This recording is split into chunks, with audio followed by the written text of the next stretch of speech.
Quero falar com você que é mulher, principalmente, mas acho que de um modo geral com os maridos, com todos aí, com, enfim, as pessoas também que convivem aí e que têm em suas famílias a presença, é claro, dessas mulheres, no sentido de também ser portador desse novo direito, que é o de a mulher ter acompanhante durante atendimentos médicos. Até então, os casos de parto, sim, garantiam à mulher esse direito a acompanhante, seja na rede pública, seja na rede particular de saúde. E agora foi sancionada a lei que garante acompanhante à mulher em atendimentos médicos de um modo geral. Quem vai orientar melhor vocês sobre isso na entrevista é a doutora Nicole Soares, que é advogada especialista em Direito da Saúde. Doutora Nicole, pela gentileza em nos atender, bom dia. Bom dia, eu que agradeço a oportunidade de participar com vocês e colaborar falando sobre esse assunto. É isso mesmo, né? Até então, só em casos de parto isso era garantido, né? Na verdade, a restrição maior é que essa regulamentação sobre acompanhantes, ela era aplicada de maneira mais extensa no SUS. Hum. E essa legislação atual, ela vem para solidificar, né, para uniformizar essa questão de que, independentemente de ser um atendimento numa rede suplementar, de saúde suplementar, como é, né, a rede dos planos de saúde, ou se é um atendimento particular, ou se é no SUS, as mulheres têm direito a esse acompanhante.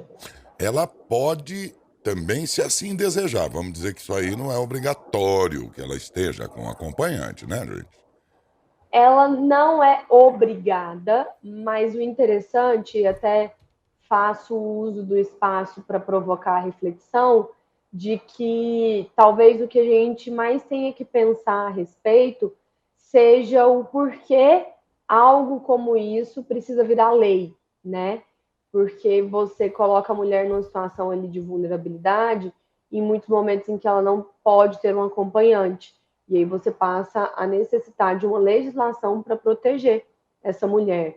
Então ela não é obrigada, mas o mais interessante é que nos momentos em que ela não tiver o acompanhante, as próprias unidades de saúde devem providenciar esse acompanhante, de preferência sendo profissional de saúde e mulher. Né? É importante que se tenha consciência sobre isso, porque a gente transforma em lei a necessidade de que uma mulher esteja acompanhada por outra mulher Uhum. para garantir a sua integridade física, né?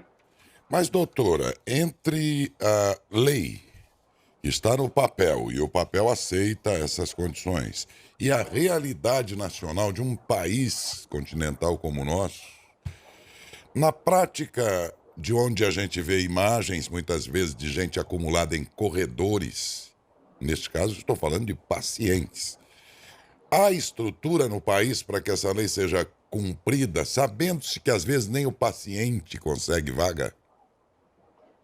É preciso fazer aí uma separação. A vaga para o atendimento é uma questão, e muitas vezes até regulatória, né, da regulação. Quantos pacientes tem para determinado atendimento numa unidade de saúde? Agora, a questão do acompanhante, via de regra, as unidades de saúde, principalmente quando a gente está falando de internação, elas já exigem que exista esse acompanhante. Mas existem uma série de restrições. Ah, o acompanhante ele pode estar no quarto, mas ele não entra na sala do exame, e etc, etc. E é justamente nesses momentos em que o acompanhante não poderia entrar, é que acaba acontecendo alguns incidentes. Então, assim, a discussão sobre a capacidade de atendimento da rede de saúde não pode ser utilizada como argumento para inviabilizar que essas pacientes tenham direito ao acesso ao acompanhante. Mas, doutora, isso é a realidade também na prática. Nós temos um país aqui que às vezes não há, em certas regiões distantes, por exemplo, sequer médicos. Assim, mas aí eu estou falando de outras circunstâncias. Estou falando no momento em que aquela pessoa vai ter o atendimento e ela precisaria estar acompanhada e por alguma questão, às vezes até burocrática, por falta de orientação e tudo mais, esse acompanhante é impedido de ter acesso às dependências do hospital, da clínica, seja lá de onde for. Então, assim, eu realmente acho que essa discussão ela não passa pela análise da questão da capacidade do atendimento, porque via de regra o acompanhante ele é exigido em muitos desses procedimentos. Nas internações, então, existem unidades de saúde que não fazem a internação se você não tiver a indicação do acompanhante. Só que muitas vezes, ainda assim, o acompanhante não tem acesso a esses espaços em que são realizados os exames e etc. Mas Então, como, assim, como não estou dizendo que isso resolve a questão do atendimento, mas que estar acompanhado garante a proteção dessas mulheres em outras circunstâncias. eu sempre fico tentando ver a compatibilidade entre o desejo do legislador e a realidade do nosso país. Não dá para separar a realidade da lei, Com porque a certeza. lei Com determina e a certeza. realidade, às vezes, não está preparada para isso. Então, não dá para a gente olhar do ponto de vista jurídico e dizer isso é um problema da estrutura do SUS. E não dá para o SUS dizer assim, pura e simplesmente, olha, nós não temos como cumprir, que se dane a lei. Elas vão ter que se harmonizar e se resolverem. Mas, por exemplo, eu vou fazer um exame de raio-x, outras, como chama lá, ressonância magnética, tomografias e tal, que são ambientes reservados ao paciente unicamente. É, a lei tratou de resguardar essas situações, por exemplo, não dá para levar um acompanhante na sala de raio-x, não é? Na sala de raio-x, não. Mas esses exames de imagem, eles têm as cabines em que você tem a pessoa que está lá e que é possível que o acompanhante esteja lá. Lembrando, inclusive, que há a determinação específica com relação aos procedimentos que são realizados com sedativo. E que aí são, inclusive, os momentos em que há obrigatoriedade. Então, essa impossibilidade de acompanhamento, apesar de ser utilizada em muitas circunstâncias, ela é possível de ser realizada porque, independentemente de ter o acompanhante ou não, sempre tem alguém que está fazendo o atendimento também. E olha, se a gente quiser, a gente consegue resolver os problemas até muitas vezes com tecnologia. Você pode disponibilizar acesso e o acompanhamento por uma câmera, né? A pessoa está num lugar em que há a disponibilização ali do monitoramento por uma câmera, a pessoa fica assistindo ali a realização do exame. Então, assim, não existe nenhum procedimento em que não tenha alguém junto, né? Ainda que seja o próprio profissional de saúde que está acompanhando a Uhum. realização do exame. Então, inserir o acompanhante nesse cenário não é a maior impossibilidade do mundo. E eu até concordo com essa questão da. Existe o mundo do dever ser, né, do deveria, do poderia, e existe o mundo real, É, em que a gente tem as nossas limitações, inclusive de tempo, de espaço, de recurso.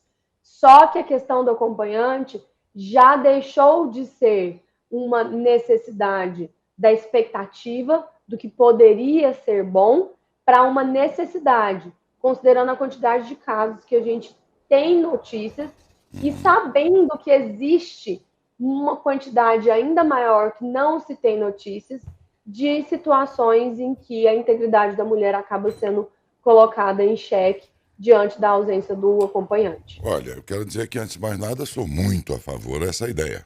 Ponto.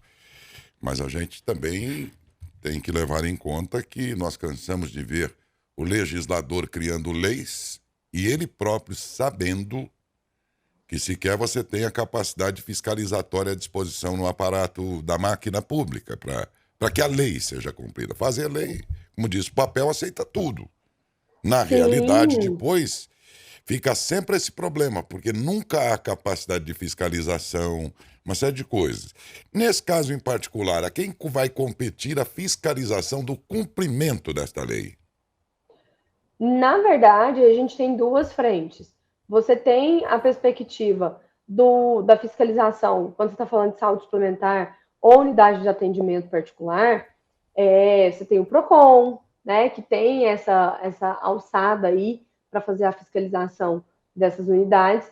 E no caso do SUS, a gente está falando de uma fiscalização pelos órgãos regulatórios específicos. Então, tem as secretarias de saúde, tanto municipais quanto estaduais, e os órgãos vinculados a esses entes federais. Lembrando ainda que no caso da rede de saúde suplementar, a própria ANS, ela tem poder para fiscalizar a conformidade, né? Se o plano de saúde está seguindo aquela regulamentação. Então, além do próprio PROCON e etc., a gente tem, quando está falando de plano de saúde, a figura da ANS, que pode colaborar nessa fiscalização também. Portanto, é uma fiscalização que só vai funcionar se você acioná-la, porque ela não tem o aparato para vigiar, para ela própria ver se a lei está cumprida, não é? Sendo cumprida.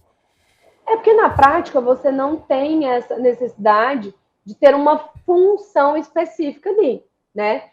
Quantos acompanhantes profissionais eu tenho que ter para determinada quantidade de leito? Não, não precisa, porque o acompanhante pode ser uma pessoa da paciente, né? A mãe, a tia, a prima, a amiga, a pessoa que ela determinou como acompanhante. Então, fazer uma fiscalização ativa disso não faria tanto sentido. Agora, uma outra questão que é importante a gente não deixar de mencionar quanto a esse tema, e principalmente quando a gente é provocado sobre a aplicabilidade disso, é que essa é uma lei que nasce não de algo que pode vir a ser necessário. Ela seguiu o caminho natural de uma legislação. A necessidade surgiu, as circunstâncias se colocaram postas, e, a partir disso, o legislador entendeu que haveria necessidade de criar essa regulamentação. Foi exatamente isso que aconteceu. Então, ainda que o papel aceite tudo, a gente está falando de situações que já aconteceram e que essa necessidade já está mais do que mapeada ali, ela existe. Então, essa fiscalização também é algo sob demanda, porque não é como uma regulamentação técnica, por exemplo, você tem critérios técnicos de estrutura para determinadas unidades, em que alguém vai chegar lá e vai medir o espaço e vai avaliar que aquilo ali está certo ou está errado. Não necessariamente há como ser feito isso diante dessa determinação da existência do acompanhante. E na prática também não faria sentido. Do ponto de vista legal, quem é este acompanhante? Alguém que seja de grau de parentesco da pessoa, amigo, pode ser qualquer pessoa. Pode ser qualquer pessoa, prioritariamente mulher e maior de idade, né? Porque essa é uma questão importante em que a legislação por si só, ela não muda, né? Quando a gente está falando de acesso a unidades de saúde, você precisa de pessoas que sejam maiores e capazes, para que elas tenham total autonomia e ciência dos riscos que estão envolvidos da permanência dentro de uma unidade de saúde.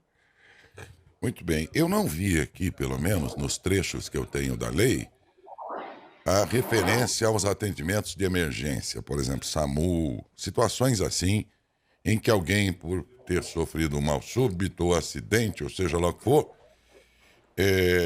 se essa garantia está estendida também a esse tipo de atendimento, levando-se em conta que a ambulância que faz esse resgate não se trata de um ambiente tão amplo assim, onde já estão, por dever de ofício, médico, paramédico, várias pessoas. Eu Socorrista, fiquei pensando enfermeiro. aqui se cabe num caso desse, além destes todos, também um acompanhante.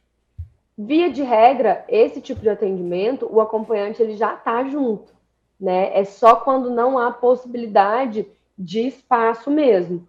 Numa circunstância como essa, se for um atendimento em que a pessoa está desacordada, etc., fazendo a interpretação legal, a necessidade seria de que houvesse uma outra mulher em conjunto, e que seria até melhor se for um profissional de saúde. Então, se você tiver ali uma enfermeira, a médica, a paramédica, ela já está cumprindo esse papel da acompanhante. Então, isso já fica ali na prática resolvido. E esse tipo de atendimento, via de regra, o acompanhante está em conjunto. Você não faz a remoção do paciente, exceto, né, a maior das exceções, sem que tenha alguém junto, até por conta da entrada na unidade de saúde, etc. Mas se você tiver uma profissional de saúde ali, esse requisito do acompanhante já está cumprido. Em que estágio está essa lei agora sancionada? É, creio que vai para publicação e tudo mais. Todo esse processo que coloca em validade a lei ou esta garantia já transcorreu ou ainda está em trâmite? Já transcorreu. A gente está falando de uma legislação que, publicada, passa a ter validade. Então, assim, Certo. já houve essa discussão, o processo legislativo ele já aconteceu e tudo isso já foi debatido. Inclusive, na verdade, a gente está falando de um projeto de lei que ele estava para ser aprovado em março, tiveram alterações, e aí, a partir do momento em que houve essa alteração, ele, né, ficou mais um tempinho ali para voltar para a votação, e só agora houve a sanção com a sua respectiva publicação. Vamos lembrar aqui nesse caso, minha gente, que não é obrigatório, que se você não deseja ter uma acompanhante ou não tem alguém naquele momento e circunstância que possa acompanhá-la, essa mulher terá, evidentemente, todo o atendimento independente disso. Porém, se desejar e também se tiver a disponibilidade, saiba que passa a ser um direito seu ter esta acompanhante ou este acompanhante. Esta, preferencialmente, uma mulher, como disse a doutora, mas em casos, por exemplo, em que é o marido e tudo mais também. Aliás, aí cabe como última pergunta. Numa circunstância em que o acompanhante dessa mulher, por exemplo, é o seu companheiro, é o seu esposo, por exemplo. Nesse caso, ainda assim, ainda que seja um homem, também vale a lei nessa situação. Sim, a questão é ter o acompanhante, preferencialmente mulher, e aí a gente tem que. Aí a gente acaba esbarrando em questões da prática e da realidade, né? Porque, por exemplo, imagine mulheres que chegam em unidades de atendimento para serem atendidas em decorrência de violência doméstica. E a gente sabe que isso existe, né? Uhum. Que o agressor acaba indo junto e aí que vem a sensibilidade, né, de olhar para isso e colocar que preferencialmente, né, essa acompanhante precisa ser uma mulher. Por quê? Para evitar até outras circunstâncias em que o assédio a essa vítima, né, seja ainda maior, porque aí você garante a permanência de uma mulher junto no atendimento. Ó, E uma. lembrando que a gente não pode mais tratar essa questão do acompanhante, marido, cônjuge, etc., como uma determinação obrigatória, porque em muitas circunstâncias essa figura, né, do marido, do cônjuge, etc., ela nem existe, né? Então, não necessariamente deve existir essa predisposição de que quando há o marido ou quando essa paciente é casada, algo do tipo, que tem que ser essa pessoa a realizar o acompanhante, que é o que acontecia muitas vezes nos partos, né? Ah, tem que ser o pai, tem que ser o marido. Não, pode ser a mãe, pode ser a prima, pode ser uma amiga. A autonomia do paciente também precisa ser respeitada e a gente precisa cada vez mais falar sobre essa questão da própria autonomia do paciente. Acabei de achar aqui o artigo 5º da lei que diz aqui, ó, agora sim, em casos de urgência e emergência, o caso do SAMU que nós exemplificamos, os profissionais de saúde ficam autorizados a agir na proteção e defesa da saúde e da vida da paciente, ainda que na ausência de um acompanhante requerido. E o artigo 4º também é muito interessante falar. No caso de atendimento em centro cirúrgico ou UTI, a segurança ou a saúde do paciente, as restrições serão observadas devidamente justificadas pelo corpo clínico, somente será admitido acompanhante que seja profissional de saúde. Da UTI saúde. não dá para Isso. ficar enchendo de gente lá dentro, né? Não, e aí esse é um outro ponto muito importante. Quando a gente fala de qualquer normativa relacionada à área de saúde, a questão técnica ela não pode ser sobreposta. O que que isso significa? Se eu tenho, vou dar um exemplo, tem um risco de contaminação, não tem nada na lei ou qualquer lei que possa suprimir isso. Não posso colocar em risco a vida desse acompanhante ou a vida do paciente para cumprir uma outra determinação. Então, a determinação técnica, a segurança do paciente, a segurança do estabelecimento de saúde, não pode ser ignorado. Por isso que a legislação é tão assertiva em dizer que nesses espaços, como UTI, centros cirúrgicos, etc., a permanência, e isso já é lei, porque tanto a regulamentação específica dos conselhos profissionais de saúde, medicina, enfermagem, etc., autorizam que esses pacientes estejam dentro de centros cirúrgicos, quanto as próprias determinações técnicas também autorizam. Então, assim, a gente está falando que a legislação está validando outras especificações técnicas que já existem. Então, a permanência desse profissional de saúde dentro de um centro cirúrgico está autorizada, né? E até recomendada quando são circunstâncias como essa. Sim, mas a atribuição de interpretar isso aí, claro, vai depender do corpo clínico ali, evidentemente, também, né? Sobretudo da opinião deles a respeito aí da procedência em ter ou não ter, da conveniência de ter ou não ter alguém do lado em circunstâncias muito, deixa eu chamar aqui de muito íntima e técnica dentro, por exemplo, de um hospital, caso de um centro cirúrgico e mais ainda de uma UTI, né? Então, doutora, a ideia é A muito... gente já tem as UTIs humanizadas, tá?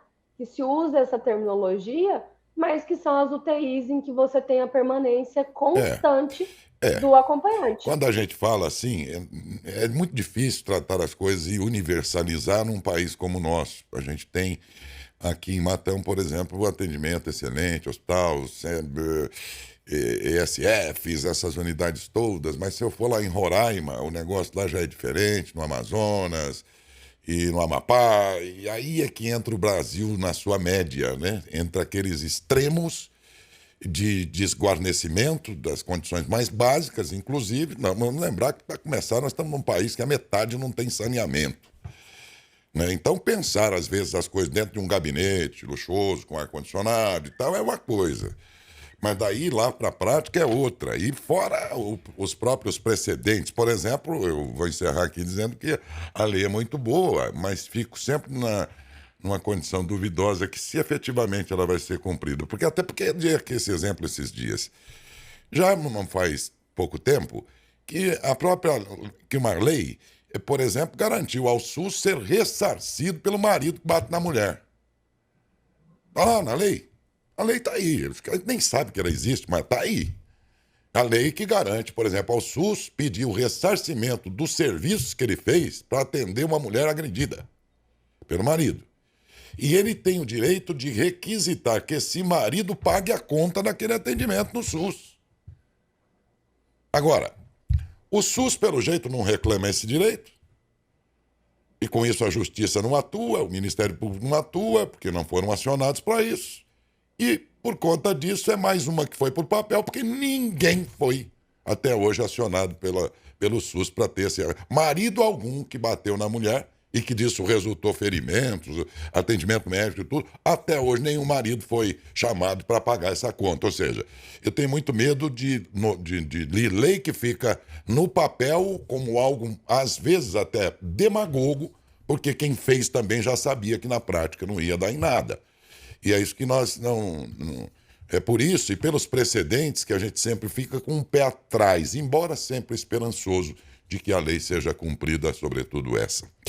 Então é mais uma delas e é sempre bom lembrar que ela só será cumprida, de novo, se o sujeito prejudicado, nesse caso a mulher prejudicada, buscar pelos seus direitos junto às instituições recomendadas aqui pela doutora Nicole, a quem agradeço pela participação. Muito obrigado, doutora. Eu que agradeço e eu tenho certeza que com relação ao receio do não cumprimento da lei, nós estamos fazendo a nossa parte para que essa lei seja cumprida, porque falar sobre ela e dar clareza sobre os direitos, né, dessas pacientes é o primeiro passo para que ela realmente tenha efetividade. Nesse contexto, a gente também está fazendo a nossa parte. Não é? Né, possibilitando que vocês orientem e tudo mais. Aí vai depender muito do cidadão para que ela seja cumprida, porque se ela cair no esquecimento, nem quem deve este cumprimento à lei vai se importar com ela, já que não haverá demanda, já que não haverá ninguém incomodado pelo não cumprimento. Então, aí ela será mais uma que vai ficar só no papel, que a gente espera que não aconteça. Doutora, muito obrigado mais uma vez e um bom dia, viu? Eu que agradeço, bom dia a todos. Conversei com a doutora Nicole Soares, ela é advogada especialista em direito da saúde.